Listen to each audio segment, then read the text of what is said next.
Hi guys, পুনৰ স্বাগতম জনাইছো মোৰ অন্য এটা নতুন ভিডিঅ'লৈ আৰু আশা কৰো আপোনালোক সকলো ভালে আছে বৰ্তমান আমিও ভালে কুশলে আছো আৰু কৈছিলো যে বেবি বাৰ্থ ব্লগটো দিন আৰু কিন্তু দিয়া হোৱা নাছিলে এতিয়া যেহেতু মই টাইম মিলাব পাৰিছো আৰু সবখিনি সেট মানে লাহে লাহে হৈছে আৰু অল সেট বুলি নকওঁ তথাপি লাহে লাহে অলপ হৈছে আৰু তো সেইকাৰণে ভাবিছো যে দি দিও আৰু তাৰ আগতে মই এটা বস্তু দেখাব বিচাৰিছিলো মই লাষ্ট দেখাইছিলো আমি যে ডক্টৰৰ লাষ্ট টাইম চেকআপৰ সময়ত আমি কেনেকে মানে কি কৰিছিলো সেইখিনি অকনমান দেখালো আৰু এতিয়া মানে আমাৰ যেটো লাষ্ট ডে বুলি ক'ব লাগিব আৰু লাষ্ট ডে এটা মানে তেওঁ ইনজেকচন দিছিলে তো সেই ইনজেকচনটো এটা তাতে লোৱা হৈছিলে আৰু এটা আৰু কিবা কিবি দুটামান টেষ্ট দিছিলে আৰু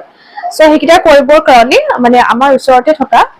যেটো ডায়াগনষ্টিক চেণ্টাৰ তালৈ আমি গৈছিলো সেইখিনি অকনমান দেখাব বিচাৰিম তো চাও হওক এয়া মই আৰু এওঁ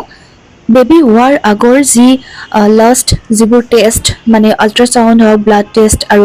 এটা ইনজেকশ্যন ল'ব লাগে সেই গোটেইবোৰ টেষ্ট কৰিবৰ কাৰণে আমাৰ ওচৰতে থকা বায়'স্কেন ডায়াগনষ্টিক চেণ্টাৰলৈ আহিলোঁ আৰু আমাৰ সকলোখিনি টেষ্ট কৰি হৈ গৈছে আৰু সেয়া আমি তাৰ পৰা ওলাই আহিলোঁ আৰু ভাবিলোঁ অকণমান ভিডিঅ' কৰি লওঁ কিয়নো মোৰ প্ৰেগনেঞ্চি টাইমত তেনেকৈ যিহেতু বেছি ভিডিঅ' বনোৱা নহ'লে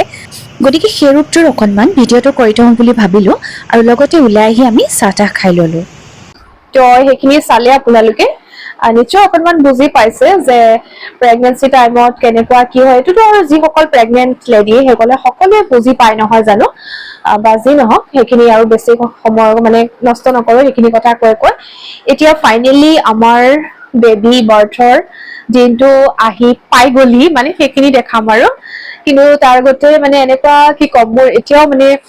গানুম শিয়ৰি যায় বুলি ক'ব লাগিব সেই দিনটোলৈ মনত পেলালে বা সেই সময়কণলৈ এটা ভাবিব নোৱাৰা মানে অভিজ্ঞতা আৰু মানে এটা এক্সাইটেড হৈ আছো আৰু সেই এক্সাইটমেন্টত কি কৰিম কি নকৰিম আৰু নেক্সট মানে এনেকুৱা মানে বহুত কিবা কি আৰু কি কম মানে যিসকলৰ মানে হৈ গৈছে লাইফত এইখিনি তো সেই সকলোৱে নিশ্চয় বুজি পাব নহয় জানো তো মই আৰু বেছিকে এক্সপ্লেইন কৰি নাথাকো তো কেনেকুৱা মানে ভালো লাগিছে মানে কেনেকে কি কম মানে তো যি নহওক আমাক আচলতে টাইমটো অকনমান দেৰি কৰি দিছিলে কিন্তু মোৰ আগৰ পৰাই মই কৈছো অকনমান মানে তেনেকে লেবাৰ পেইন আহি আছিলে তাৰপাছতে আৰু আমি তেনেকে চেকআপত গলো তাৰপিছত তেওঁ ক'লে যে যিহেতু তোমালোকৰ ইমানখিনি সময় অলপ মানে হৈছেহি আৰু টাইমটো তো চোৱাচোন আমাক যিটো টাইম তেওঁ দিছিলে ক'লে যে এনেকুৱা টাইমত তাৰপাছত আমি সেইদিনাখন লাষ্ট চেকআপত যাওঁতে তেওঁ ক'লে যে নাই আচলতে একচুৱেলি আজি ইভিনিঙে তোমালোকে মানে হস্পিটেলাইজড হৈ যোৱা মানে সেনেকুৱা এটা হেৰি আছিলে তো এতিয়া আমিতো যদিও আমি ভিতৰত ৰেডি হৈ আছো কিন্তু আমি মানে গাৰ্জেনক একেষাৰো কোৱা নাই তো ইমান ভালো লগা নাই চ' ভাবিছো যে নাই আৰু আমি একচুৱেলি বাৰ চাৰবোৰ অকনমান চাইছিলো যে এইটো আমুক দিয়ে অকনমান আৰু কিজানি বিয়াৰ কৰিব পাৰো তেনেকুৱা এটা আছিলে আৰু কিন্তু সেইদিনাখন মানে এনেকুৱা হৈ গ'ল মোৰ তাৰ ডক্টৰ তাৰ সেইখিনি কৰি মেলি আহি যিখিনি আমাৰ টেষ্ট সেইখিনি কৰিলো আৰু তাৰ পৰা একো নাই ভাবিছো মানে বিয়াৰ কৰিব পাৰিম চাগৈ কিন্তু মোৰ মানে মৰ্ণিঙত এনেকুৱা মানে সাডেনলি এনেকুৱা বেছিকে মানে হৈ গৈছে মই আৰু মানে কি কম মানে মই ভাবিব নোৱাৰা এটা অৱস্থা হৈ গৈছে মোৰ সাডেনলি তাৰপিছতে নাই আৰু কৰিছে ডক্টৰ সেইখিনি মই পিছত কম বাৰু ভালকে তেওঁ পিছত আৰু লগালগ আমি কেনেকে কি কৰিলো সেই বস্তুখন অকনমান দেখাব মানে গোটেই বস্তুটো ডিটেইলছত দেখাব পৰা নাই বিকজ কেনেকে ৰেডি কি কাৰণ আমাৰ মানে সেইটো সকলোৱে জানে সেইখিনি সময়ত এটা হুচ নাথাকে একদম নাৰ্ভাছ মইতো আৰু একদম কিবা হৈ গৈছো তাৰপাছতে এওঁ অলপ নাৰ্ভাছ ফিল মানে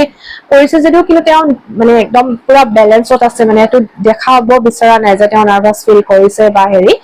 যি নহওক আৰু বাকীখিনি আৰু সকলো এতিয়া ভিডিঅ'টোৰ যোগেদি আপোনালোকে দেখা পাব তো চাওঁ আহকচোন হঠাৎ বেছিকৈ লেবাৰ পেইন অহাত এওঁ ডক্টৰক কল কৰাত ইমিডিয়েট ডক্টৰে আমাক নাৰ্ছিং হোমত আহি যাব ক'লে আৰু এয়া আমি নাৰ্ছিং হোম আহি আছোঁ আগৰ পৰাই ফল্ছ লেবাৰ পেইন আহি আছিলে যদিও বিয়াৰ কৰি আছিলোঁ কিন্তু ছাডেনলি মৰ্ণিঙতে ইমান লেবাৰ পেইন হৈ গ'ল যে কোনো কাৰণতে বিয়াৰ কৰিব নোৱাৰিলোঁ আৰু পেচেণ্ট হেৰাই গ'ল সেয়ে আমি যেনেকৈ ৰেডি হৈছোঁ কি কৰিছোঁ সেই গোটেইবোৰ আমি ডিটেইলছত ভিডিঅ' কৰা নহ'লে আৰু সেইকাৰণে আমি গোটেইখিনি ডিটেইলছত দেখাব নোৱাৰিলোঁ যদিও যিখিনি আমি সময়ত আহি আছোঁ সেই গোটেই বস্তুখিনি দেখাব ট্ৰাই কৰিছোঁ মোৰতো কান্দি কাটি অৱস্থা নাইকিয়া হৈ গৈছে আৰু মিষ্টাৰো লগতে নাৰ্ভাছ হৈ গৈছে, কিন্তু আমাক ছাপোৰ্ট কৰিছে। ইনলছ পুৰা ছাপোৰ্ট কৰিছে। আহ, মোৰ মা ঘৰলৈকো ফোন কৰা হৈ গৈছে, কিন্তু তেওঁলোকক ইমিডিয়েট আহিব কোৱা নাইকিয়া। যি নহওক চামহাও নিজকে কণ্ট্ৰল কৰি লৈছো, একেবাৰে অৱস্থা বেয়া হৈ গৈছে, কিন্তু কণ্ট্ৰল কৰি আছো আৰু, নহলে উপায় নাইকিয়া হৈ গৈছে। কি কৰিম, মোৰ একেবাৰে অৱস্থা মানে নাইকিয়া হৈ গৈছে, মানে কি কৰিম কি নকৰিম তেনেকুৱা অৱস্থা হৈ গৈছে। আৰু অলপ দূৰ আছে আৰু নাৰ্ছিং হোম পাবৰ কাৰণে। এটা কথা ভাগ্য ভাল যে আমাৰ নাৰ্ছিং হোমখন আমাৰ ঘৰৰ পৰা বেছি দূৰত নহয়, নিয়াৰ ডিষ্টেঞ্চতে হয়, সেইটো কাৰণে ইমান প্ৰব্লেম হোৱা নাইকিয়া। কিন্তু আটাইতকৈ জমনি কথাটো হৈছে যে কোনখন নাৰ্ছিং হোম নামটো শুনিছো আৰু আমি আগতে কোনোদিন যোৱা নাই। হয়তো মোৰ হাজবেণ্ডে গৈছে বা দেখা পাইছে, কিন্তু মই আচলতে সেইখন মানে নাৰ্ছিং হোমৰ কথা নাজানো, গতিকে ভয়ো লাগিছে, মানে কেনেকুৱা এটা লাগিছে মানে ক'ব নোৱাৰো। যে এটা বেবী আহিব সেইটো এটা মানে এক্সাইটমেন্ট আছে, এক্সাইটেড হৈ আছো, ইফালে মোৰ পুৰা পেইন ষ্টাৰ্ট হৈ গৈছে, কোনো কাৰণত মই বেয়াৰ কৰিব নোৱাৰা হৈ আহি আছো, কিন্তু আৰু ভয়ো লাগিছে, এটা নাৰ্ছিং হোমখন কেনেকুৱা, কি বা কেনেকুৱা ফেচিলিটি পাম একো নাজানো। গতিকে সেইটো লৈ পেলাই অলপ এটা টেনচন, মানে কি ক'ম, বেছি এটা সেইটো লৈ মোৰ টেনচন হৈছে। একমাত্ৰ নেদেখাজনৰ ওপৰত ভৰসা কৰি আগবাঢ়ি গৈ আছো আমি আমাৰ আহিবলগীয়া বেবী ৱেলকাম কৰিবৰ বাবে। এয়া অতি ৰুমলৈ মোক খৰধৰকৈ সোমাই নিয়া হ'ল, আৰু গোটেইবোৰ আমি একো ভিডিঅ' শ্বুট কৰিব নোৱাৰিলো, কাৰণ কান্দি কাটি একেবাৰে অৱস্থা বেয়া। সঁচাই খুব ভয় লাগিছিলে, বুজাব নোৱাৰা অভিজ্ঞতা। ফাইনেলি আমাৰ জীৱনৰ শ্ৰেষ্ঠ উপহাৰ, সকলোতকৈ মূল্যৱান উপহাৰ, এয়া বেবী পাই গলো। আমাৰ বেবী এয়া উলিয়াই অনা হ'ল সকলোকে দেখুৱাবৰ বাবে। এয়া নেক্সট ডে বেবী মোৰ ওচৰত দিলে আৰু চেলেন-টেলেনবোৰ খুলি দিয়া হ'ল। আৰু ফাৰ্ষ্ট ডে গোটেইবোৰ শ্বুট কৰা নহ'লে, কেনেকৈ অতিৰ পৰা উলিয়াই অনা হ'ল, কেনেকৈ আমি নতুন ৰুমত চিফ্ট হ'লো, কাৰণ সেইকণ সময়ত ইমানেই কি ক'ম আৰু আৱেগিক হৈ পৰিছো। আৰু সঁচাই খুব ভাল লাগিছে, জীৱনৰ আটাইতকৈ শ্ৰেষ্ঠ উপহাৰটো পাইছো নহয় জানো। এতিয়া বেবীক এয়া তেওঁৰ পাপা হাতত লৈছে। মৰ্ণিং এওঁলোকৰ খুৰী এয়া আহি পালে, আৰু সঁচাই ভাল লাগিছে, কাৰণ আজি বেবীও আমাক উলিয়াই দিছে অলপ আগতে, মানে মোৰ হাতত দিছিলে আৰু ফিডিং কৰি মেলি হৈছে, কিন্তু তথাপি মই একদম সুস্থ হোৱা নাই। আৰু এয়া তেওঁৰ খুৰী, মানে মোৰো খুৰী হয় এতিয়া, তেখেতে আহিছিলে আৰু এয়া বেবীক তেওঁ লৈছে অকনমান, সেইকাৰণে ভিডিঅ' কৰি ৰাখিলো। খুৰী যোৱাৰ পিছত বেবীক আকৌ ফিডিং কৰা হ'ল, আৰু মই এতিয়ালৈকে একদম মানে সুস্থ হোৱা নাই, মোৰ অলপ প্ৰব্লেম হৈছিলে। গোটেই বস্তুখিনি মই পিছত ডিটেইলছত কৈ আছো, কিন্তু সঁচাই খুব ভাল লাগিছে। যিহেতু মানে ইমান মাহ ৱেইট কৰি নহয় জানো, জীৱনৰ আটাইতকৈ শ্ৰেষ্ঠ মূল্যৱান উপহাৰটো মোৰ কাষত পাইছো, এক বুজাব নোৱাৰা অনুভূতি। সঁচাই খুব ভাল লাগিছে। আৰু আটাইতকৈ ভাল লগা কথাটো হৈছে আমাৰ মাহঁত, মানে ঘৰৰ মানুহ সকলোখিনি আহি আছে, সেইটো এটা বুজাব নোৱাৰা মানে অনুভূতি। কাৰণ ফাৰ্ষ্ট টাইম মই মা হৈছো, আৰু মোৰো মা নাতি চাব আহি আছে, আৰু লগতে খুৰী বৌ সকলো আহি আছে। এয়া মোৰ মা, আৰু মাহঁত আহিছে নগাঁৱৰ পৰা। মোৰ অৰিজিনেল ঘৰ ক'ত, মানে মোৰ মাৰ ঘৰ ক'ত, সেই গোটেই বস্তুখিনি মই পিছত কৈ আছো বাৰু, কিন্তু এতিয়া সদ্যহতে পৰিচয় দি থৈছো, এয়া মোৰ মা। আৰু এয়া তেওঁ নাতি পাই, নাতিৰ লগত কথা বাৰ্তা আৰম্ভ কৰি দিছে, আৰু এয়া তেওঁ কোলাত লৈছে।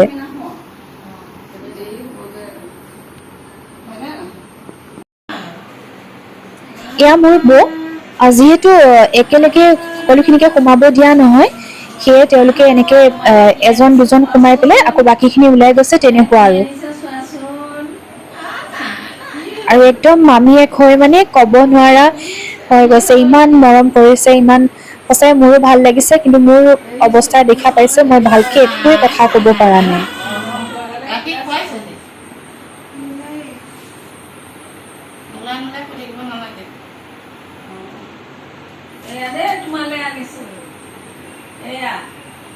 চোলা পিন্ধিব লাগিব।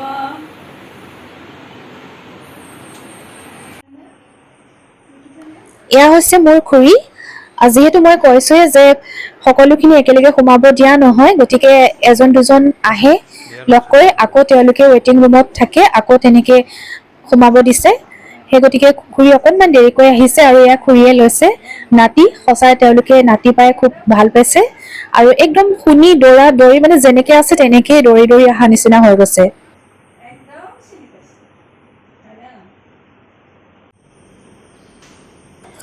এয়া কোনোবাই ভিডিঅ' কল কৰিছিলে নে কল কৰিছে মোৰ মনত ইমান নাই, কিন্তু কোনোবাই কাক কল কৰি আছে। মানে আৰু মোৰ বেডখন দেখা পাইছে নে ইমান মেচি হৈ গৈছে যদি ৰুম সাৰ্ভিস কৰিব তেওঁলোকে আহি আছে কিন্তু মই মানে কি হৈছে মই ভালকে উঠিব পৰা নাই আৰু সেইকাৰণে মোৰ অলপ প্ৰবলেম হৈ আছে সেইটো কাৰণে মই বেড সেট ঠিক কৰিব একোৱে পৰা নাই আৰু এনেকুৱা হৈ গৈছে অকনমান তেওঁক কৈছো যে এইখিনি অকনমান চুট কৰি ৰাখা নহলে কি হ'ব পিছত একোৱে কৰা নহলে মোৰ খুব বেয়া লাগিব সেই এনেদৰে ৰেকৰ্ড কৰি ৰাখিবলৈ ক'লো কিয়নো এই সময়ৰ স্মৃতিখিনি গোটেই জীৱনভৰ থাকি যাব এয়াও মোৰ দাদা বৌ আৰু এওঁলোকৰ পৰিচয়টো আচলতে পিছত দিম এফালৰ পৰা দাদা বৌ আৰু এফালৰ পৰা মানে কি বুলি ক'ম এওঁৰো দাদা বৌ হয় মোৰো দাদা বৌ হয় আৰু গতিকে সেই গোটেই পৰিচয়টো মানে পিছত তেওঁলোকৰ ঘৰলৈ এদিন যাম বা তেওঁলোক যেতিয়া আকৌ আমাৰ ঘৰলৈ আহিব আৰু ভালদৰে লগ পালে গোটেই পৰিচয়টো তেওঁলোকৰ দাঙি ধৰিম বুলি ভাবিছো আৰু এয়া হৈছে তেওঁলোকৰ নাতি কম তেওঁলোকৰ নিজৰ জীয়াৰী নিচিনা সকলোখিনি মানুহ গ'লগৈ আৰু মোৰ দেখা পাইছে মাথা বিষত অৱস্থা নাই মোৰ অলপ কিবা এটা প্ৰবলেম হ'ল সেইটো কাৰণে মানে একদম মাথা বিষ হৈ মোৰ অৱস্থা নাইকিয়া হৈ গৈছে আৰু মই বেড সেট একদম ঠিক কৰিবলৈ মানে বাৰে বাৰে আহিছে তেওঁলোকে কিন্তু মই ঠিক কৰিবলৈ দিয়া নাই বিকজ মই উঠিব পৰা নাই আৰু মোৰ অৱস্থাটো চাওকচোন একদম কলা মলা পৰি মোৰ অৱস্থা নাইকিয়া হৈ গৈছে নিজে একো কৰিব নোৱাৰিলে কি আছে কওকচোন যদিও তেওঁলোকে বাৰে বাৰে আহিছে কিন্তু মই একো নিজে কৰিব নোৱাৰাৰ কাৰণে মোৰ অৱস্থা নাইকিয়া হৈ গৈছে আৰু ডক্টৰ বাৰে বাৰে চেকআপত আহি আছে এই ৰাতি প্ৰায় 2:30 মান বাজিছে আৰু এয়া চাওক বেবী আৰু তেওঁৰ পাপা একেলগে শুই আছে টোপনিত ক'ব নোৱাৰে আৰু একচুৱেলি হয়ও ন তেওঁ মানে আগৰ পৰা বহুত টায়াৰ্ড হৈ গৈছে আমি আগৰ পৰাও মানে ঘৰত থকাৰ পৰা অলপ ভালকে টোপনি আমি পুৰ কৰিব নোৱাৰা হৈ গৈছো মই যিহেতু সাৰে আছো আৰু ইমান মৰম লাগিছে চাই পেলাই তেওঁলোকে চাওকচোন কেনেকে শুই আছে সেয়ে ভাবিলো অকনমান সেই স্মৃতিটো এটা সুইট মেমৰি হিচাপে মই অকনমান ৰেকৰ্ড কৰি ৰাখিলো ইমান দুয়োজনে ধুনীয়াকৈ শুই আছে চাওকচোন এয়া 30 আৰু মই যিহেতু অকনমান সুস্থ হৈছো আৰু সেয়ে এয়া আমি ৰেডি হৈ আছো মানে ৰিলিজ ল'বৰ কাৰণে আৰু এয়া চাওক তেওঁ নিজৰ মানে বেবীক পাই ইমান আপ্লুত হৈ পৰিছে ইমান মৰম কৰিছে নকৰিবনো কিয় নহয় জানো আৰু এয়া হৈছে মোৰ ফাদাৰ ইন ল আৰু তেওঁ নাতি পাই খুব আনন্দিত হৈছে আৰু আজি যেটো ৰিলিজ দিব সেয়ে তেওঁ আমাক লৈ যাব আহিছে ৰিলিজ দিলে আৰু ডিসচাৰ্জ দিয়াৰ পিছত এয়া আমি ঘৰলৈ আহি আছো on the way to home আৰু সঁচাই খুব ভাল লাগিছে আমি ইমান যেটো টেনচনত যেনেকে গৈছিলো আৰু এটা খুব সুখী আৰু খুব আনন্দিত হৈ বহুত হেপী হৈ আমি ঘৰলৈ উভতি আহিছো আৰু এয়া ঘৰত সোমোৱাৰ পিছত যেহেতু এওঁৱে ভিডিঅ' শ্বুট কৰিব লাগে গোটেইবোৰ কৰিব নোৱাৰিলে বহু প্ৰতীক্ষাৰ অন্তত অৱশেষত আমাৰ বেবী আমাৰ ৰুমত আহি পালে তো গাইজ মোৰ যেটো বেবী বাৰ্থৰ জাৰ্নি আপোনালোকে সকলোৱে দেখা পালে আশা কৰো ভাল পালে আৰু সঁচাই আমি বহুত সুখী আৰু যেটো জেন্ডাৰ হেতু জেন্ডাৰ বিলটো আমি পিছত কৰিম মানে অকমান সময় লৈছো গুটিখিনি একেলগে কৈ দিলে ইমান হেতু নাথাকিব ন ভালো নালাগিব কাৰণ অকমান টাইম লৈছো আৰু হেতু বেয়া নাপাব আশা কৰো সকলোৱে বুজি পাব কিন্তু আৰু মই কৈছো এটা বস্তু যে মই আচলতে আমি কেনেকে মানে হস্পিটেললৈ গৈছো সেইখিনি অলপ দেখাইছো বা আমি মোৰ গোটেই বস্তুখিনি ডিটেইলছত মানে পটককে দেখাব পৰা নাই বিকজ আমি সেইখিনি সময়ত আমি মানে অলপ নিজে দৌৰা-দৌৰি কৰিবলগীয়া হৈছেতো গোটেই সেইবোৰ মানে অলপ আমাৰ হুঁচ নাইকিয়া হৈ আছে কেনেকা কি তো যি নহওক আৰু মই কৈছোৱে যে মই হস্পিটেলখন দেখা মানে হস্পিটেল মানে নাৰ্ছিং হোমখন দেখা পোৱা নাছিলো তো এটা মনত এটা ভয় লাগি আছিলে কেনেকুৱা হ'ব কি হ'ব কিন্তু তাৰ পিছতে মোৰ যেতিয়া গৈ পালো তেওঁলোকৰ যিখিনি মানে ট্ৰিটমেন্ট খিনি তেওঁলোকে ষ্টাৰ্ট কৰিলে গোটেই বস্তুখিনি তেওঁলোকৰ মেনেজমেন্টৰ পৰা আদি কৰি সকলো বস্তুখিনি গোটেই বস্তুখিনি আমি ভাল পালো মানে সেই কাৰণে আৰু বহুত ভাল লাগিলে তাৰ পিছত আৰু কেনেকে কি হ'ল আপোনালোকে দেখা পাইছে তো সকলোৱে লাষ্টত এটা কথাই কম মানে সকলোকে যে সকলোৱে আশীৰ্বাদ কৰিব যাতে আমাৰ বেবী লগতে আমি সকলো ভালে কুশলে থাকো ভগৱানে আমাৰ সকলোকে মানে সকলোৰে জীৱনটো মংগলময় কৰি তোলক সকলোৱে আশীৰ্বাদ কৰিব তাৰে কামনা কৰিছো তো গাইজ আজি আৰু বেছি দেৰি নকৰো ভিডিঅ'টো চাই কেনেকুৱা পালে কমেন্ট বক্সত কমেন্ট কৰি জনাবলৈ নাপাহৰিব আৰু লগতে প্লিজ লাইক আৰু শ্বেয়াৰ আৰু জানে নহয় কি কৰিব লাগিব সাবস্ক্ৰাইব কৰি দিব কাৰণ তেতিয়াহে মোৰ আৰু উৎসাহটো বাঢ়িব আপোনালোকক আৰু নতুন ভিডিঅ' বা তেনেকুৱা মনোৰঞ্জনমূলক কিছুমান বস্তু দেখাবৰ কাৰণে আৰু এতিয়াতো আৰু লাহে লাহে অকনমান ফ্ৰী হৈছো নহয় জানো তো এতিয়া লাহে লাহে আপোনালোকে বিচৰা ধৰণে কিছুমান ভিডিঅ' দিব পাৰিম বা নতুন কিবা এটা দেখাব পাৰিম মানে তেনেকুৱা কিছুমান ট্ৰাই কৰিম আৰু দেখাবলৈ বহুত মন যায় কিন্তু আচলতে কিছুমান মানে সময় বা তেনেকুৱা হেৰি নিমিলে বা তেনেকুৱা আৰু থাকে আৰু ন কিছুমান কাৰণত, কিন্তু লাহে লাহে আমি যে ভাবিছো আমি বুলি এইখিনিতে কিয় কৈছো, মই আৰু মোৰ মিষ্টাৰে যদি তেওঁ ছাপোৰ্ট নকৰে সেইখিনি বস্তু সুকলমে হৈ নুঠে, কিয়নো আফটাৰ মেৰেজ মানে মেৰিড লাইফত হাজবেণ্ডৰ ছাপোৰ্টটো খুবেই মানে প্ৰয়োজনীয় নহয় জানো। চ' সেইকাৰণে কৈছো। তো যি নহওক আজিলৈ আৰু বেছি দেৰি কৰি নাথাকো। ইফ অলৰেডি আমাৰ